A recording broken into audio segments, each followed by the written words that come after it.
suivez la 94.1, c'est la radio CAF FM. CAF FM. CAF FM.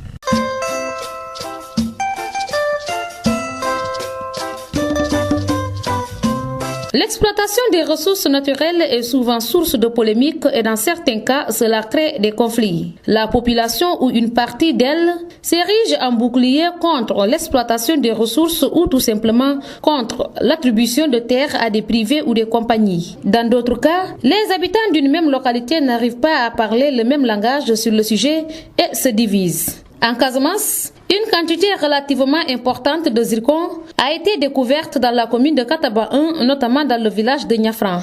Depuis l'annonce de l'attribution d'une licence d'exploitation à la société Astron, qui est déjà allée très loin dans le processus, il y a eu une levée de bouclier. Une partie de la population s'oppose au projet d'exploitation, craignant des conséquences environnementales et socio-économiques néfastes pour la zone. Cependant, d'autres habitants de la localité sont favorables à l'exploitation du zircon et il s'en est suivi un combat médiatique par presse interposée. Dans ce contexte de dialogue de sourds, certaines structures ont mis les pieds dans le plat, soit pour encourager l'exploitation ou lutter contre. Et pourtant, la société désignée pour exploiter les minerais dit avoir adapté la démarche qu'il fallait. Ibrahima Diaw, consultant de la société Astron. Ceux qui parlent de l'étude d'impact environnemental, une étude d'impact environnemental, elle se fait selon des normes, des directives et des lois qui régissent cette activité. Et ceux qui en parlent, c'est bizarre que ces mêmes personnes n'acceptent jamais de s'asseoir avec moi, le technicien qui a fait cette étude et qui en a la responsabilité technique et juridique. Pourquoi ces gens n'accepteraient jamais de s'asseoir avec moi pour en discuter? C'est facile de rester là-bas pour dire que l'étude d'impact environnemental n'est pas bien faite. Cette étude a été validée par un comité technique, un comité national, avec les membres des services techniques concernés, que ce soit l'hydraulique, les mines, l'environnement, l'agriculture, le tourisme et même les représentants des collectivités territoriales. C'était là-bas un comité qui est souverain. Malgré les assurances, le camp du non persiste et signe. Tidjane Diagne. En fait, il faut le comprendre ainsi. C'est une affaire de multinationales. Donc, ça doit couler, faire couler beaucoup d'encre. En commençant d'abord par le déchirement du tissu social qui existe. Pourquoi? Pour faire passer le projet. Alors, beaucoup de choses sont dites, beaucoup de choses sont faites et jusque-là, les manipulations continuent. Et chez nous ici, notre culture, nos valeurs culturelles ne nous permettent pas aussi d'accepter un projet qui doit déchirer le tissu social. Alors, les populations ont manifesté leurs inquiétudes par rapport à l'exploitation du zircon jusque-là, depuis 2004. En 2011 déjà, il fallait sanctionner l'étude d'impact environnemental qui a été faite par le consultant Harmony Group pour le compte de Carnegie. En 2011, on nous a appelé à une audience publique à Cabayo. Le consultant a expliqué le projet de long en large, un document si volumineux, je ne sais pas, de 300 poussières de pages, en 15 minutes ou bien en 25 minutes, sans diapo ni rien. Les inquiétudes des populations n'ont pas été soulevées. Les populations ont rejeté le projet pour la première fois. En 2014 encore, il y avait possibilité d'organiser une deuxième audience publique. Ce qui a été fait, celle-ci aussi a été repoussée par cette même population. Il s'en est suivi le dernier recours qui consistait à mener une enquête publique. Le consultant de la société Astron revient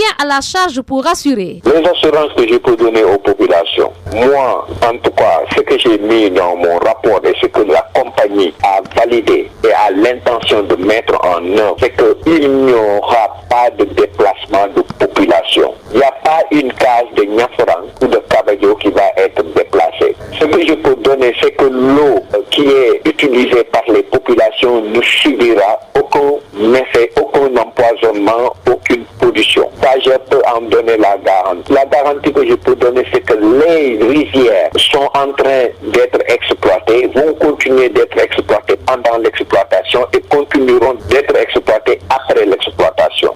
La garantie que je peux apporter, c'est que si ce que j'ai mis dans le rapport d'évaluation environnementale et qui a été accepté par la compagnie est mis en œuvre, les villages de Niafran et de Cabadio et peut-être aussi de Abéné connaîtront un mieux-être, c'est-à-dire il y aura une amélioration des infrastructures sociales de base et il y aura d'énormes opportunités d'activités génératrices de revenus. ceux qui sont pour l'exploitation du zircon ont eux aussi leurs raisons. Sankou Diaban. Puis la première réunion qui a été tenue avec le consultant plus l'équipe qui était venue pour l'exploiter le zircon et les objectifs qu'on avait fixés, et aujourd'hui là où nous sommes c'est pas la même chose. Au début quand ils sont venus, ils ont discuté avec les populations, on leur a parlé de beaucoup de choses qu'ils doivent réaliser dans le village. La société Astrom, la démarche qu'il avait faite, c'était bien clair. Au début, ils discutaient comme ça avec les populations. À un certain moment, les populations se sont levées, ils ont fait un mémorandum qu'ils ont soumis à la société. Et ce mémorandum-là a été étudié, a été renvoyé au village, ça a été signé par les populations, ça a été signé par le maire de la commune. Et dans ce mémorandum, il n'y a que uniquement les intérêts de la zone du village de Niafran de Kawayo. C'est ça qui a été signé. Quelle attitude adopter dans cette situation marquée par deux camps opposés? Certaines organisations ont réussi à choisir leur côté, tandis que d'autres ont tout simplement choisi d'être neutres. Nous sommes allés à la rencontre du Forum civil qui s'est impliqué dans ce dossier. Abdoulaye Diallo est le coordinateur de la section du Forum civil de Bignona. Le Forum civil, son travail, c'est de promouvoir la bonne gouvernance, de lutter contre la corruption, mais aussi de travailler aux côtés des communautés pour l'amélioration de leur quotidien. Si je parle de quotidien, c'est de porter des plaidoyers pour la prise en charge par les décideurs publics de leurs besoins et aspirations. Surtout si ces besoins et aspirations-là sont en phase avec les lois en vigueur dans notre pays. C'est ça qui caractérise notre organisation et c'est ça qui nous a amené à intervenir dans ce succulent projet d'exploitation du zircon, comme les gens aiment bien le dire. C'est pas parce que on nous a orienté ou bien on nous a pas orienté le projet qu'on a mis en œuvre dans la commune de Kataba 1, parce que le projet en réalité c'est un projet de renforcement de capacité des acteurs sur les droits de l'homme, la transparence, le contrôle citoyen de l'action publique, mais aussi sur la lutte contre les changements climatiques. C'est ça qui nous a amené dans la commune de Kataba 1 et on a focalisé nos interventions dans la zone de cette commune où il y a énormément de problèmes depuis 2004 relatifs à ce projet d'exploration du zircon. De son côté, la société Astro émet des doutes sur la démarche du Forum civil. Je connais ceux qui sont à la tête de cette organisation, leur réputation, je connais leur probité et je connais leur engagement. Mais ce que je ne comprends pas, c'est que certains agents, surtout au niveau du département de Bignona, des responsables, ils se disent qu'ils sont du Forum civil, leur façon de faire m'étonne au plus haut point.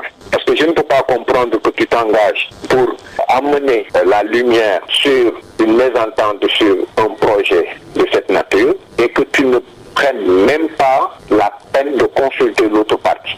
Moi, en l'occurrence, qui suis auteur de l'étude d'impact environnemental et qui ai fait toutes les procédures sur les consultations publiques, que le Forum civil n'ait jamais pris la précaution de s'asseoir avec moi, de s'asseoir avec l'autre partie, ceux qui pensent le contraire des rumeurs qui sont véhiculées. Comment le Forum civil de Bignona peut s'engager à ce point dans ce projet sans pour autant prendre la peine d'inviter l'autre partie et de l'écouter?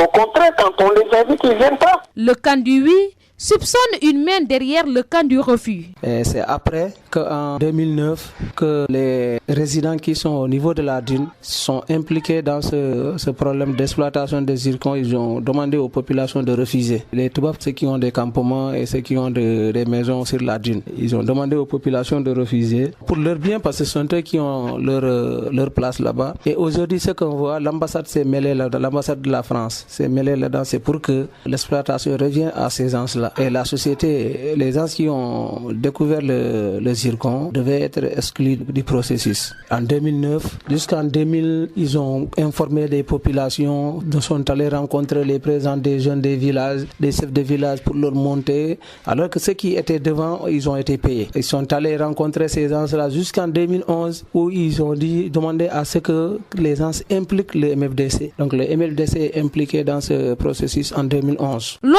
de ces considérations, certains habitants de la zone ne sont toujours pas rassurés et ils disent pourquoi. Adrien Colli, la Casamance ne doit pas être chassée comme ça à cause d'un projet qui est comme ça, ce projet. La bande qui est sur la dune de Niafran, ça ne fait même pas 100 mètres de la rivière jusqu'au palétuvier. Ça ne fait même pas 100 mètres. Qu'est-ce qui va y rester? Tu dis à l'eau de s'avancer là-bas, en plus se verser dans la rivière où la population de Niafran et Kabadio vont cultiver déjà. Mettre des millions dans ta poche et mais tu pleures. Je pense que ce n'est pas nécessaire. Parce que la côte ici, elle n'est pas rocheuse. Donc c'est ces minéraux lourds qui tiennent la côte. S'il les enlève avec le prélèvement qu'il va faire, il ne restera plus que du sable et du quartz. Bon, le forage qu'ils ont tenté de faire à Kabayo, ils savent même, comme il l'a souligné sur l'étude de Serigne Faye, le doyen du département de géologie de l'UCAD de Dakar, il avait mentionné que les besoins en eau par heure, je ne parle même pas par journée, ne sont pas supportables par la nappe phréatique de Niafrane. Donc ce qu'ils allaient faire, en dehors du prélèvement qui va baisser la dôme pluviométrique, ce qui va nous entraîner des biseaux salés, parce que les puits qui sont vers le débarcadère de Katon, là où la dune elle est basse, c'est des puits qui sont saumâtres. Donc ce qui signifie que le reste de la dune, si tu la fesses, tu vas entraîner forcément des biseaux salés. Donc le forage qu'il tentait de faire à Kabayo, ce forage-là n'a jamais été demandé ni avalisé par le chef de village ni par les populations. Mais le plan que Diaw pensait dans sa tête, c'est que son manque d'eau qu'il ne peut pas tirer à Niafrane, en faisant une logistique de camions-citernes, ce manque d'eau, ce supplément d'eau aurait pu être apporté sur le site de l'exploitation. En plus de ça, les rizières là, c'est une partie des bas-fonds, l'autre partie des bas-fonds, c'est la vasière, donc c'est les bolons. Les autorités territoriales, censées souvent être du côté des populations, se retrouvent du coup dans le dilemme, mais ont quand même leur idée sur la question. Abdoulaye Badji, maire de la commune de Kataba 1. Moi, je ne saurais dire de façon exacte qu'il y a menace dans l'environnement ou pas. Parce que les questions de l'environnement sont confiées à des techniciens, des spécialistes qui peuvent nous dire de façon exacte. Mais ce que je sais, c'est que des documents m'ont été donnés qui montrent qu'effectivement, il y a eu au préalable des études d'impact qui ont été menées sur le milieu et que ces études, on devait rassurer les populations sur les risques de menaces au niveau de l'environnement. Quelle est la position officielle de l'État dans ce dossier? Bon, la position de l'État, c'est juste que, n'ayant pas de menace réelle par rapport aux résultats des études d'impact, que vraiment l'exploitation reste possible pour le zircon au niveau de Niafrane.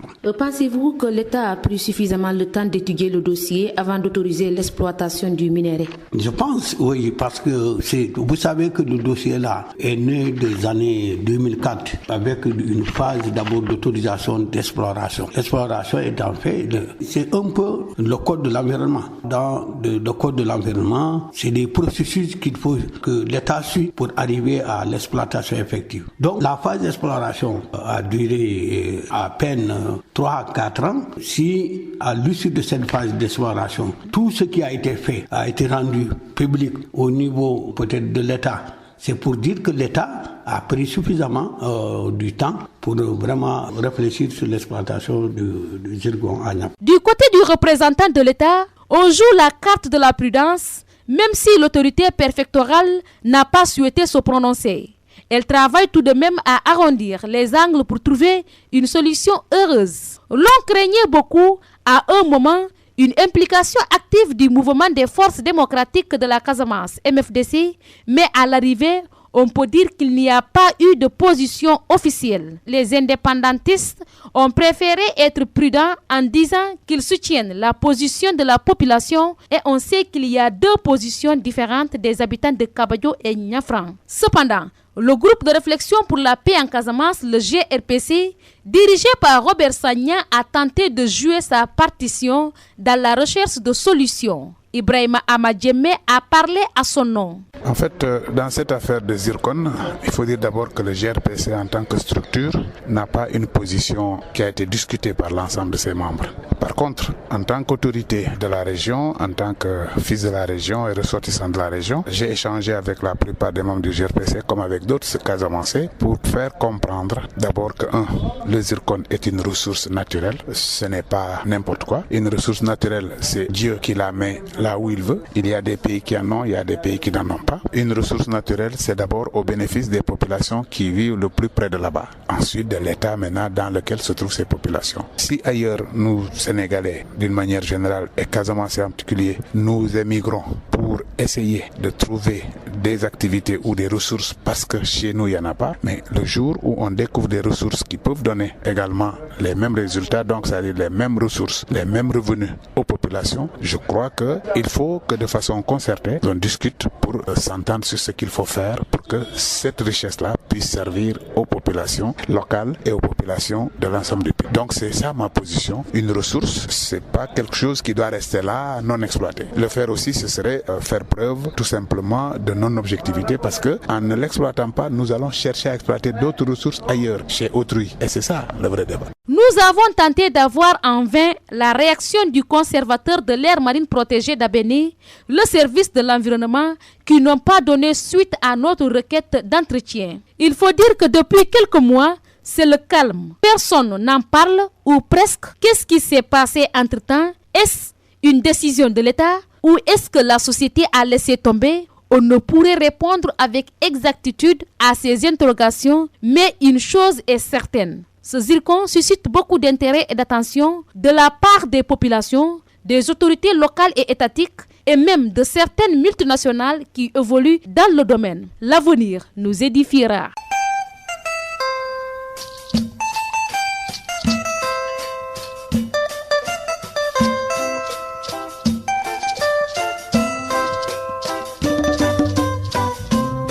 CAF FM